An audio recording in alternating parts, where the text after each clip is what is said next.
bus was giving some visitors a tour of the island of Soda.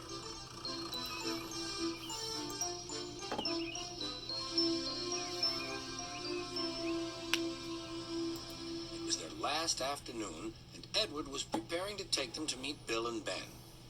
He found it hard to start the heavy train. "Did you see him straining?" asked Henry. "Positively painful," remarked James. "Just pathetic," grunted Gordon. "He should give up and be preserved before it's too late." "Did you see him straining?" asked Henry. "Positively painful," remarked James. "Just pathetic," grunted Gordon. "He should give up and be preserved before it's too late." "Shut up," burst out Duck. "You're all jealous. Edward's better than any of you." "You're right, Duck," said Boco. "Edward's old, but he'll surprise us all." "I've done it. We're off."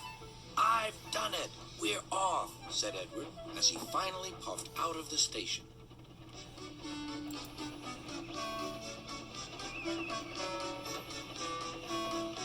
Bill and Ben were delighted to see the visitors. They loved being photographed. Later, they took the party to the China Clay Works in a brake van special.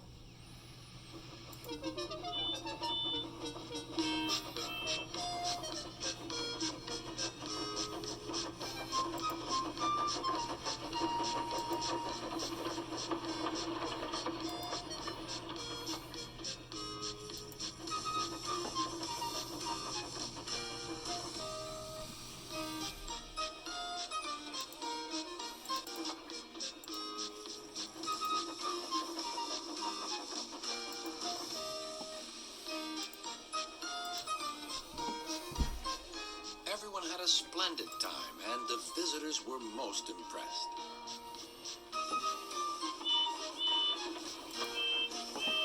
Then Edward took the visitors home.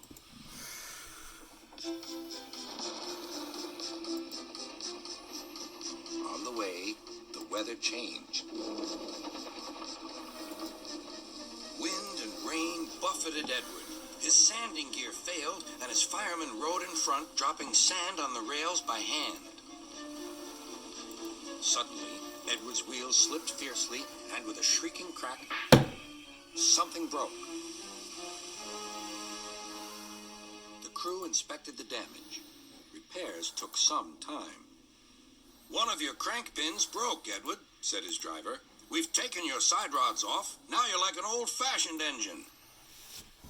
Can you get these people home? They must start back tonight." "I'll try, sir," promised Edward. Edward puffed and pulled his hardest, but his wheels kept slipping, and he could not start the heavy train. The passengers were anxious. The driver, fireman, and conductor went along the train, making the tube slipping, and he could not start the heavy train. The passengers were anxious. The driver, fireman, and conductor went along the train, making adjustments between the coaches.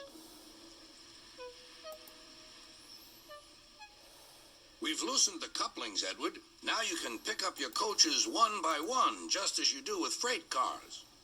"That'll be much easier," said Edward. "Come on," he puffed and moved cautiously forward. The first coach moving helped to start the second, and the second helped the third.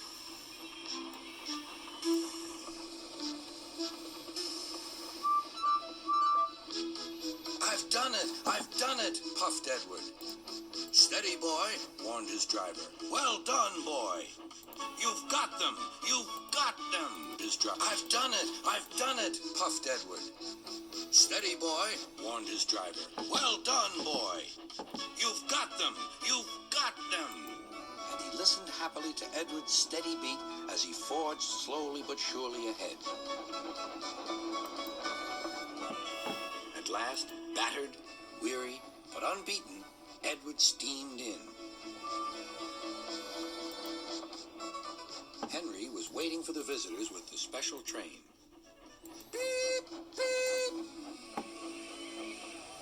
Sir Topham Hatt angrily pointed to the clock, but excited passengers cheered and thanked Edward, his driver, and fireman.